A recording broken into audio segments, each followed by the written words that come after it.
Students, welcome to effortless physics. My name is Monika Agarwal और हम कर रहे थे एसी सर्किट। आज हम करने वाले हैं series resonance. So what is series LCR resonance circuit, पहले हम ये देखेंगे।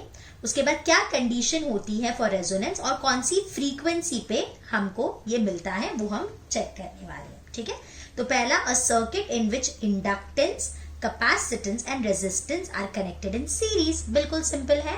पहले सबसे पहले क्या करो बेटा, तीनों को सीरीज में कनेक्ट कर दो। तो ये हो गया हमारा इंडक्टर, ये कैपेसिटर और ये रेजिस्टर, तीनों को कनेक्ट कर दिया सीरीज से। इसको अब हम एक ऑल्टरनेटिंग ईएमएफ से कनेक्ट कर देंगे। So here this is L, this is C and this is R. And here the circuit admits maximum current at a given frequency is called a series resonance circuit.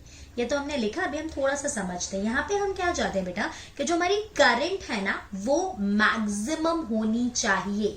Current maximum कब होगी? जब हमारा जो resistance है वो minimum होगा। तो हमारा रेजिस्टेंस एलसीआर सर्किट में क्या होता है? Z।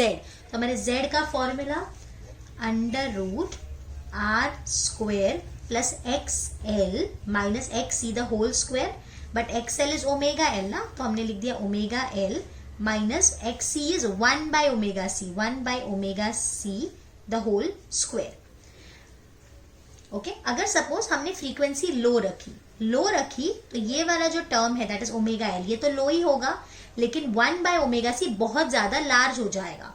See, at low frequency inductive reactance XL is omega L is negligible, कम होगा ना, बिकॉज ओमेगा का फॉर्मूला बेटा 2πf, तो फ्रीक्वेंसी कम तो ओमेगा कम तो XL कम।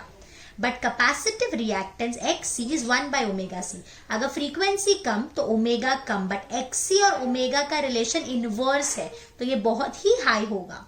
तो जैसे as we increase the frequency XL increases and XC decreases. जैसे हम फ्रीक्वेंसी बढ़ाते जाते हैं XL वाला टर्म बढ़ते जाता है और XC वाला टर्म कम होते जाता है। एट अ स्पेशल फ्रीक्वेंसी हम क्या देखते हैं, एक फ्रीक्वेंसी ऐसी होती है जब भी XL और XC सेम हो जाते हैं। तो XL का फॉर्मूला बेटा ओमेगा L इज 1/ωc। अब ये जो फ्रीक्वेंसी है ना, जब ये दोनों सेम हो जाते हैं इसको अपन ओमेगा R से डिनोट करते हैं। इसलिए आप देख सकते हो यहां मैंने ओमेगा R लिखा है। अब सोचो अगर ये दोनों सेम हो गए, मतलब XL और XC सेम हो गए, तो XL माइनस XC कितना हो जाएगा बेटा? 0।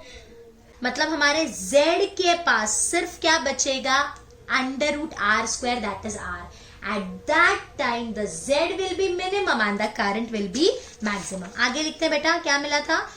अभी अपन इसको क्या लिख सकते हैं? Omega R² is 1/LC, so omega R is 1/√LC। Omega R क्या हो जाएगा? 2πfR।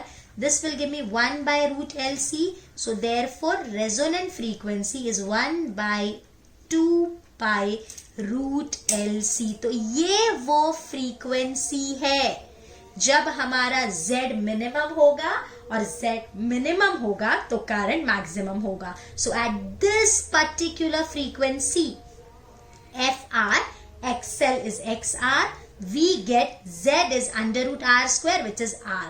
So this is the least value of Z. Z की वैल्यू इससे कम नहीं हो सकती। तो अब ये हमारा LCR सर्किट एक प्योरली रेजिस्टिव सर्किट की तरह बिहेव कर रहा है। Thus when the impedance of LCR circuit is minimum, circuit is said to be purely resistive। मतलब अभी XL XC तो है ही नहीं, भले है बट उनकी वैल्यू क्या हो गई? 0। वो दोनों ने एक दूसरे को कैंसिल कर दिया, तो ये बिल्कुल एक रेजिस्टिव सर्किट की तरह बिहेव कर रहा है और हमारे करंट और वोल्टेज दोनों सेम फेज में है। तो हम लिखेंगे I0 is E0/Z which is equals to E0/R. So this condition of LCR is called the resonance condition and the frequency is called the series resonant frequencies। समझ में आ रहा है? ओके, अभी हम यहाँ पे ग्राफ ड्रॉ कर रहे हैं। यहाँ पे मैं ले रही हूँ बेटा F और यहाँ पे हम ले रहे हैं करंट। अब रेजोनेंस फ्रीक्वेंसी जब हम सर्किट को देते हैं तब हमारी करंट कैसी है? होती है मैक्सिमम, एंड बाकी सारी फ्रीक्वेंसीज के लिए हमारी करंट होती है मिनिमम। तो ये क्या करता है, जिसकी फ्रीक्वेंसी रेजोनेंट फ्रीक्वेंसी के बराबर है उसको आने देता है, उसको एक्सेप्ट करता है, बाकी सबको आने नहीं देता। किसको आने देगा? जिसकी फ्रीक्वेंसी रेजोनेंट फ्रीक्वेंसी के बराबर हो, तब हमारी करंट मैक्सिमम होगी। So when number of frequencies are fed, मतलब हमने बहुत सारी फ्रीक्वेंसीज इसको दी, लेकिन ये क्या करेगा? It accept only one frequency of F R and reject the other. ये सिर्फ एफ आर वाली फ्रीक्वेंसी को अंदर आने देगा और बाकी सबको रिजेक्ट करेगा। इसके लिए इसको एक्सेप्टर सर्किट बोलते हैं। ये 1 लाइन या एमसीक्यू में आपको मिल सकता है। अगर आपको बेटा कैरेक्टरिस्टिक पूछे ना रेजोनेंस सर्किट की, तो क्या कैरेक्टरिस्टिक है? बहुत ही सिंपल है। इसमें एक्सएल और एक्सी कैसे होने चाहिए? सेम। रेजोनेंट फ्रीक्वेंसी क्या होनी चाहिए? 1/2 पाई रूट LC। करंट कैसी होनी चाहिए?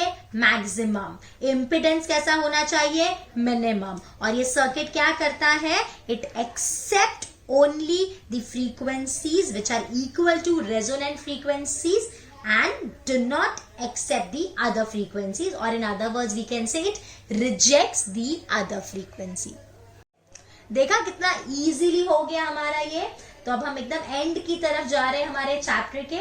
आई होप आपको सब कुछ समझ में आ रहा होगा। किसी को कभी कुछ कंफ्यूजन लगे, थोड़ा नया कॉन्सेप्ट लगे, तो एक और बार वीडियो देख लेना। Okay students, till then bye bye, take care.